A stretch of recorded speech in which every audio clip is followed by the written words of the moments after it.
Assalamualaikum, hai Sobat Belajar. Selamat datang di Chemistry Live Classes. Ayo belajar. Bersama dengan saya, Kak Dian. Selama 30 menit kita akan belajar kimia bersama-sama. Dan materi kimia yang akan kita bahas di episode live class kali ini itu adalah materi yang berkaitan dengan larutan elektrolit dan reaksi redoks. Tapi kita bahas mengenai ini dulu ya. Tidak semua pembakaran itu membutuhkan oksigen loh. Nah, bagaimana bisa? Yuk kita bahas. Nah, jadi pada intinya sebenarnya suatu reaksi pembakaran itu dapat terjadi jika terpenuhi 3 syarat, yaitu ada ini, adanya oksigen, kemudian adanya bahan bakar, dan juga adanya sumber panas. Nah, kalau misalnya salah satu aja nggak terpenuhi, misalnya oksigennya nggak ada nih, nah berarti reaksi pembakaran itu tidak akan terjadi. Jadi ini memang menjadi syarat utama terjadinya pembakaran. Nah, dari 3 syarat ini, di sini udah jelas bahwa dibutuhkan oksigen. Nah, sedangkan yang akan kita bahas di sini adalah pembakaran tanpa oksigen. Apakah bisa? Jadi misalnya pada keadaan umumnya itu memang pembakaran itu harus memenuhi 3 syarat ini. Jadi misalnya tersedia bahan bakar gitu ya, misalnya seperti ada bensin yang ditempatkan di ruang terbuka gitu, dimana pasti bensin tersebut langsung berhubungan dengan oksigen. Tapi walaupun ada bensin dan juga ada oksigen di sana, tapi kalau misalnya tidak diberikan cukup energi dari sumber panas itu, bensinnya tidak akan terbakar, tidak akan terjadi reaksi pembakaran. Nah, jadi harus memenuhi ketiga syarat yang ada di sini gitu ya. Nah, misalnya pada pembakaran kayu gitu ya, menggunakan senyawa hidrokarbon dengan bantuan membakar kayu, misalnya dengan bantuan bensin tadi gitu ya. Nah, pasti di sini akan terjadi ketika nantinya bensinnya dituangkan ke kayunya gitu ya. Kemudian diberikan api, misalnya dinyalakan dengan korek api atau lain sebagainya dengan sumber api tertentu gitu. Nah, maka nantinya akan terjadi suatu reaksi pembakaran hingga nanti akan terbentuk reaksi demikian untuk reaksi pembakaran secara sempurna.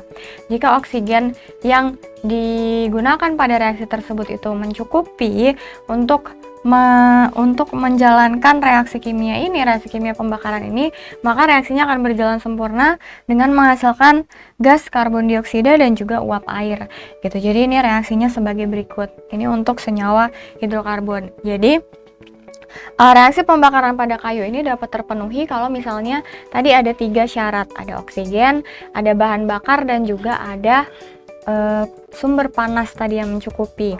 Nah, pada umumnya memang seharusnya reaksi pembakaran itu membutuhkan oksigen. Oksigen ini menjadi salah satu unsur penting, salah satu komponen yang penting dalam suatu reaksi pembakaran. Kenapa? Karena oksigen berfungsi sebagai oxidizer atau berfungsi sebagai zat pengoksidasi. Yang mana zat pengoksidasinya ini dia karena sifatnya memiliki keelektronegatifan yang besar. Jadi kenapa perlu oksigen? Karena oksigen memang berada bebas gitu ya, berada bebas di udara, dan ini merupakan pengoksidasi yang paling umum. Nah, jadi makanya harus adanya oksigen. Jadi misalnya pada beberapa percobaan nih ya, ada lilin yang menyala. Nah, ketika lilinnya ditutup dengan gelas sehingga tidak memungkinkan adanya oksigen masuk ke dalam gelas tersebut yang tertutup tadi, maka lilinnya akan mati karena tidak ada cukup oksigen untuk menyalakan lilin tersebut gitu, untuk menjalankan reaksi pembakaran tersebut. Nah, tapi ternyata nggak semua reaksi pembakaran itu membutuhkan oksigen. Nah, salah satu reaksi pembakaran yang tidak memerlukan oksigen itu adalah reaksi pembakaran yang terjadi di matahari. Matahari itu kan istilahnya dia terbakar gitu kan ya. Tapi kalau misalnya di luar angkasa, itu kan pasti tidak ada oksigen. Nah, tapi matahari tetap bisa terlihat terbakar gitu. Nah, jadi memang reaksi pembakaran yang ada di matahari itu ataupun misalnya di bintang-bintang lainnya, karena matahari salah satu jenis bintang gitu ya, atau di bintang-bintang lainnya itu tidak memerlukan oksigen untuk melakukan reaksi pembakaran yang ada di sana gitu. Nah, tapi bukan reaksi pembakaran yang menggunakan oksigen, tapi melalui reaksi nuklir fusi. Jadi reaksi pengubahan suatu atom unsur yang ringan bergabung hingga membentuk unsur lain yang lebih berat. Jadi di sini hidrogen yang ada di dalam matahari ini itu bereaksi diubah menjadi gas helium, dan ini akan mengeluarkan energi, dan energi inilah yang terlihat seperti reaksi pembakaran tadi dalam matahari. Jadi tidak semua reaksi pembakaran itu harus menggunakan oksigen, tapi untuk yang normalnya reaksi pembakaran itu perlu oksigen karena oksigen bertindak sebagai pengoksidasi, atau misalnya nggak pakai oksigen tapi pakai pengoksidasi lainnya juga bisa gitu untuk beberapa unsur-unsur yang memang sifatnya reaktif gitu. Jadi itulah reaksi dari pembakaran. Intinya dia harus memenuhi 3 syarat yang tadi, adanya zat pengoksidasi, kemudian adanya bahan bakar, dan juga adanya panas tadi, sumber panas. Nah, tadi kan sudah disinggung sebelumnya ada zat yang disebut sebagai pengoksidasi. Nah, itu melibatkan suatu jenis reaksi redoks. Reaksi pembakaran juga merupakan jenis dari reaksi redoks. Nah, kita akan membahas materi mengenai reaksi redoks di episode live classes kali ini. Jadi tetap saksikan episode live classes kali ini, karena sekarang belajar itu mudah. Ayo belajar! Jangan lupa belajar, karena sekarang belajar itu mudah. Ayo belajar! Oke, karena tadi bahasan kita di awal itu materinya mengenai larutan elektrolit dan juga reaksi redoks. Jadi di sini ada 2 topik ya. Kita bahas dulu mengenai larutan elektrolit dan larutan non-elektrolit. Nah, larutan elektrolit secara singkatnya ini merupakan bagian dari jenis larutan. Nah, di mana larutan itu merupakan campuran homogen antara zat terlarut dan juga pelarut. Ya, yang saling bercampur menjadi satu. Nah, larutan di sini dia punya berbagai macam jenis. Nah, bahasan mengenai larutan elektrolit ini merupakan jenis larutan yang dibedakan berdasarkan kemampuan daya hantar listriknya. Jadi berdasarkan kemampuan daya hantar listrik suatu larutan itu dibedakan menjadi 2 jenis. Ada larutan elektrolit dan juga yang kedua ada larutan non-elektrolit. Nah, untuk larutan elektrolit, berdasarkan namanya nih, elektrolit. Berarti ini maksudnya adalah larutan yang dapat menghantarkan listrik. Gitu ya, larutan yang dapat menghantarkan listrik. Nah, kenapa dia dapat menghantarkan listrik? Hal ini dikarenakan zat terlarut yang ada di dalam larutan elektrolit ini dia dapat terionisasi, di mana ion-ionnya ini nanti dapat bergerak bebas, dan ion-ion ini pula yang muatannya ada negatif dan juga positif itu ya, ion. Nah, ion-ion ini juga yang bertindak sebagai zat penghantar listriknya, gitu ya. Jadi larutan elektrolit dapat menghantarkan listrik karena ada ion-ion yang bergerak bebas yang menghantarkan listriknya itu. Nah, tapi kemampuan ionisasi dari setiap zat itu berbeda-beda. Ada yang dia dapat terionisasi secara sempurna atau seluruhnya terionisasi, ada yang hanya terionisasi sebagian. Gitu. Jadi, yang pertama dari kemampuan terionisasi zat-zat tersebut ini dibagi jadi 2. Ada elektrolit kuat dan juga ada elektrolit lemah. Sesuai namanya, elektrolit kuat ini maksudnya berarti dia kuat untuk terionisasi secara sempurna. Jadi semuanya terionisasi menjadi ion-ion dari zat pembentuknya tadi. Nah, sedangkan kalau yang misalnya elektrolit lemah itu berarti yang terionisasi hanya sebagian saja, tapi sebagiannya itu tidak terionisasi, masih berupa molekul senyawa itu sendiri. Gitu. Nah, jadi yang kuat ini jenis-jenis zat yang ketika dilarutkan dalam larutannya itu dapat bertindak sebagai larutan elektrolit kuat. Ini ada asam kuat, basa kuat, dan juga ada garam. Asam kuat misalnya contohnya ada HCl, H2SO4, kemudian HNO3, itu adalah zat-zat yang dapat bertindak sebagai larutan elektrolit kuat.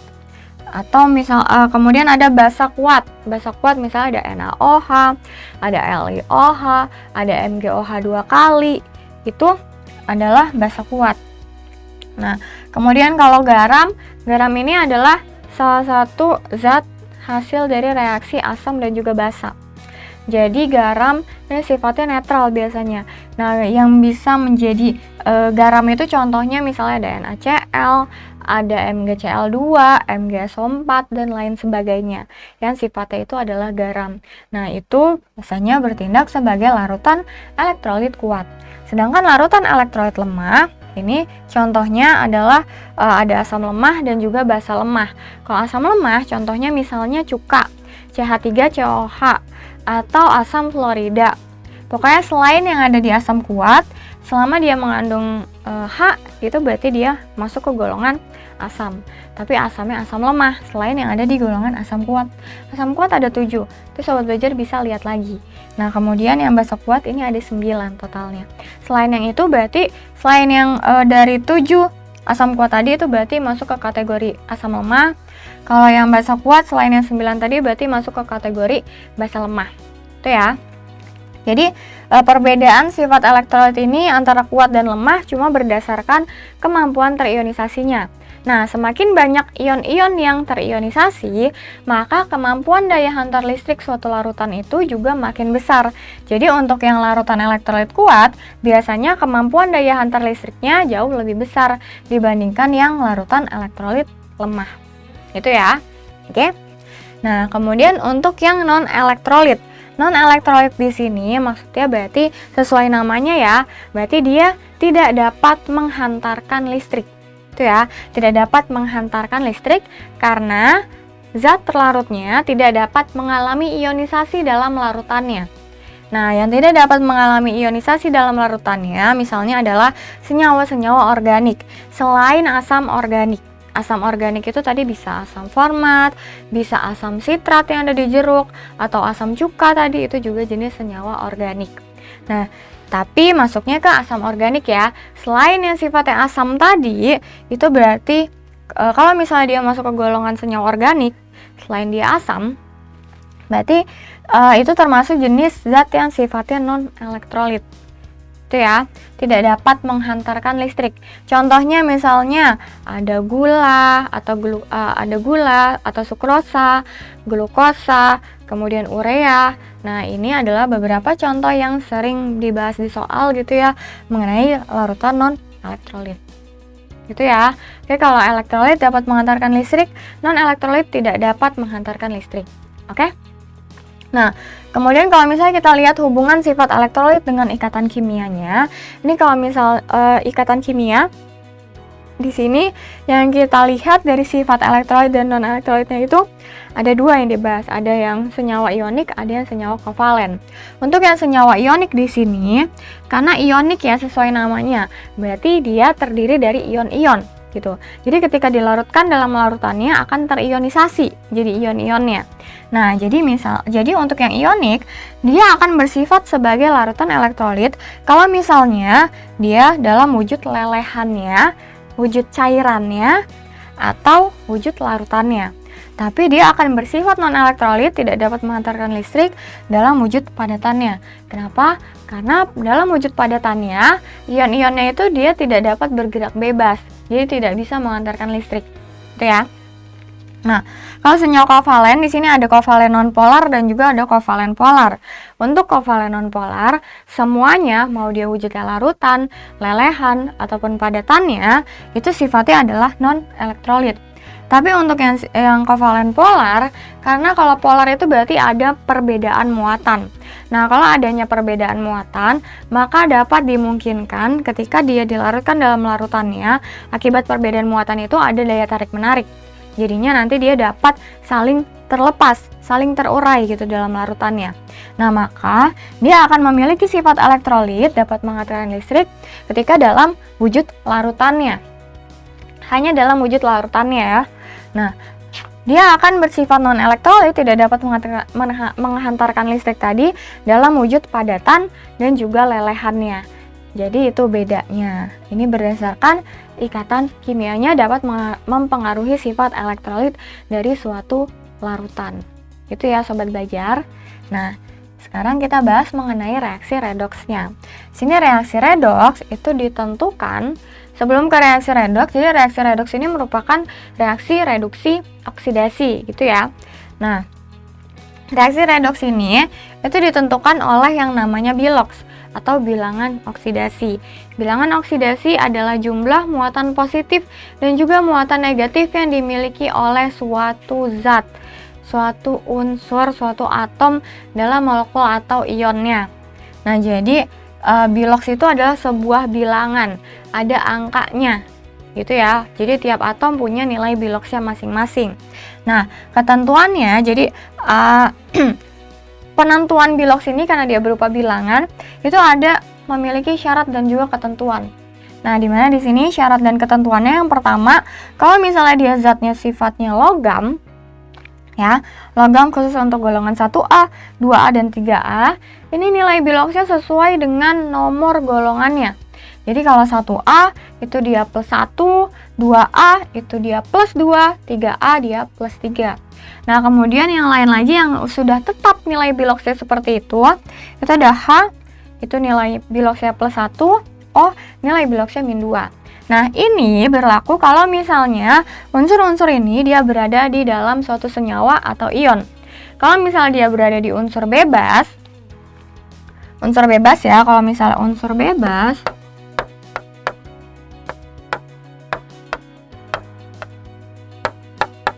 misalnya oksigen atau logam Na atau S8 dan lain sebagainya, selama dia terdiri dari satu jenis unsur saja, ini berarti masuk ke unsur bebas.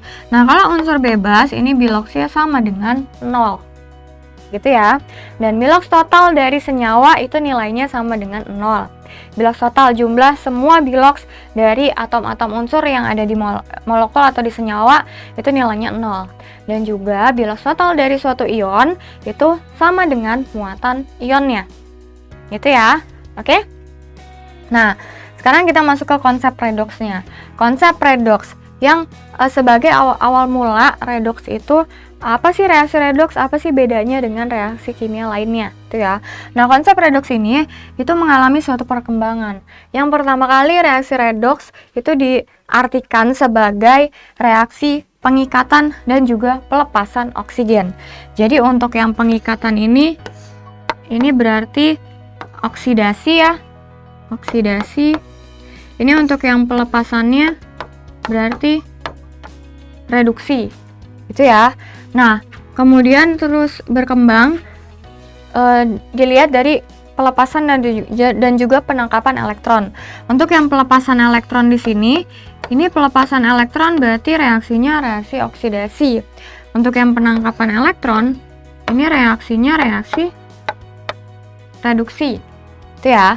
Kemudian untuk yang kenaikan dan penurunan biloks, berdasarkan biloks yang tadi ini, gitu ya. Nah, kalau yang kenaikan ini berarti dia oksidasi. Nah, untuk yang penurunan biloks ini adalah mengalami reduksi. Gitu ya, sobat belajar. Oke? Nah, sekarang kita bahas beberapa soal yang berkaitan dengan materi yang tadi sudah kita review sebelumnya. Itu ya. Nah, sekarang kita coba latihan soal. Jadi seperti apa sih jenis-jenis soalnya? Nah, ini jenis soal yang pertama. Kita bahas mengenai larutan elektrolit dan non-elektrolit dulu. Oke? Nah, untuk soal yang pertama di sini, soalnya mengenai pernyataan tentang larutan elektrolit di bawah ini adalah benar, kecuali. Jadi yang salah ya tadi, larutan elektrolit adalah larutan yang dapat menghantarkan listrik tadi. Kenapa? Karena dapat terionisasi dalam larutannya. Kenapa tadi pengaruhnya ke kemampuan terionisasi tadi? Karena ion-ionnya ini dapat bergerak bebas, dan ketika ion-ionnya dapat bergerak bebas, maka ion-ion tersebut bertindak sebagai penghantar listriknya. Jadi kita lihat optionnya di sini. Dapat menghantarkan arus listrik. Benar ya? Tentang larutan elektrolit. Gitu kan? Berarti dapat menghantarkan arus listrik, benar ya? Ini benar. Nah, kemudian zat terlarutnya dapat berupa senyawa ionik. Senyawa ionik tadi. Senyawa ionik kalau misalnya dia dalam wujud larutannya dapat menghantarkan listrik karena sifatnya sebagai larutan elektrolit. Gitu ya. Nanti ini juga benar. Kemudian yang C, partikel terlarutnya adalah ion-ion. partikel terlarutnya adalah ion-ion. Nah, partikel terlarutnya adalah ion-ion ini juga benar, karena ion-ionnya ini adalah sebagai penghantar listriknya. Jadi ini benar ya. Kemudian yang D, zat terlarutnya dapat berupa senyawa kovalen nonpolar. Nah, ini nih, di sini kovalen nonpolar. Tadi nonpolar itu semua wujudnya, dari itu dia wujudnya larutan, lelehan, atau wujudnya padatan, itu tidak dapat menghantarkan listrik. Berarti tidak mungkin dia sifatnya sebagai larutan elektrolit. Nah, berarti ini salah ya. Berarti jawabannya adalah yang D. Gitu ya sobat belajar. Oke? Nah, sekarang kita lanjut ke soal berikutnya.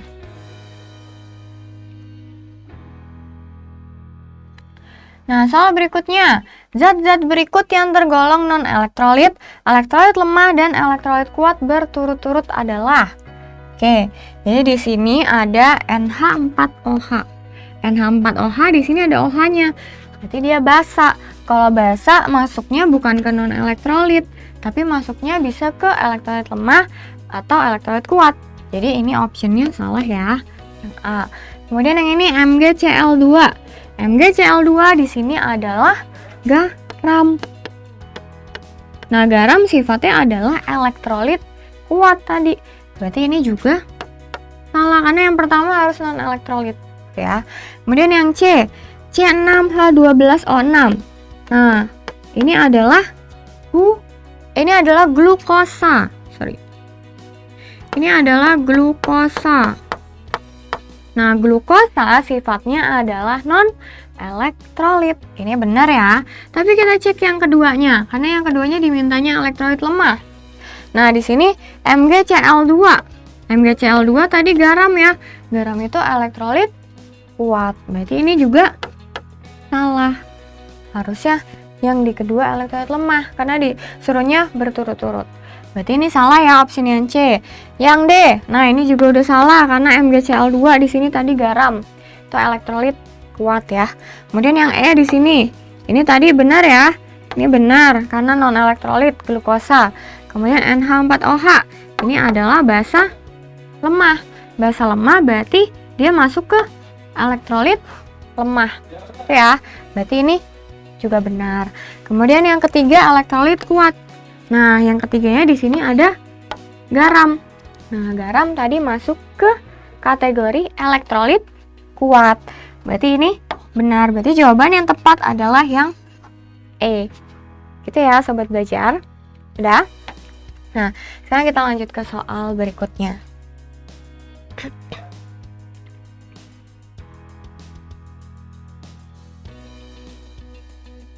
Nah, soal berikutnya di sini, senyawa A tersedia di laboratorium. Seorang siswa menguji kelarutannya dalam air dan benzena. Ternyata senyawa A tidak larut dalam air, tetapi larut dalam benzena. Nah, peristiwa yang mungkin terjadi saat senyawa A diuji daya hantar listriknya adalah, nah berarti di sini kita lihat dari kemampuan dia terlarutnya. Nah, ternyata senyawa A tidak larut dalam air, tapi dia larut dalam benzena. Nah, berarti yang dapat suatu zat itu dapat larut dalam air kalau misalnya sifatnya sama dengan air. Maksudnya sifatnya itu adalah sifat kepolarannya. Jadi di sini air itu dia sifatnya adalah polar.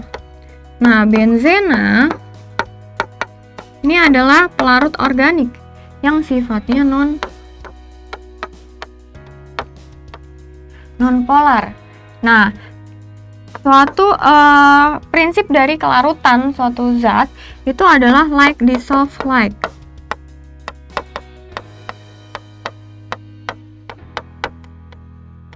Jadi cuma zat yang memiliki kemiripan sifat yang dapat larut dalam zat lainnya. Itu ya. Jadi air yang bisa larut dalam air kalau misalnya dia sifatnya polar, sama-sama polar. Yang bisa larut dalam benzena kalau misalnya dia sifatnya non-polar. Tadi senyawa A dia bisa larut dalam benzena. Berarti sifat dari senyawa A adalah non-polar. Nah, non-polar ini kalau kita lihat dari kemampuan terionisasinya, dia tidak dapat terionisasi dan sifatnya adalah elektrolit.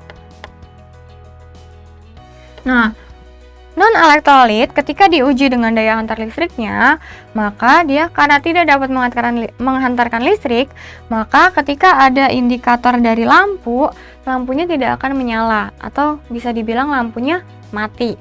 Dan juga gelembung gasnya juga tidak akan ada karena tidak ada yang akan terjadi perubahan, tidak akan terjadi reaksi tadi di sana. Karena ini zatnya merupakan sifatnya non-elektrolit. Berarti jawabannya kalau di antara option-option ini itu adalah yang E ya, lampunya mati dan gelembung gasnya tidak ada. Itu ya sobat belajar. Jadi jawabannya yang E. Ya, oke? Nah.